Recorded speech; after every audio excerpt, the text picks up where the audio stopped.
तनी धरे दना पाजा, पहिले के याद तनी करे दना ताजा। सुनो सुनो ये साली तनी धरे दना पाजा, पहिले के याद तनी करे दना ताजा।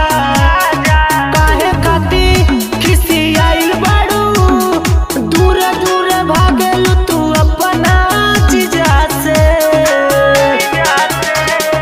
जीजा जहुर मन कह दीदी में न लगे, बुलेट लेके चल अइलो हमारा तू लागे।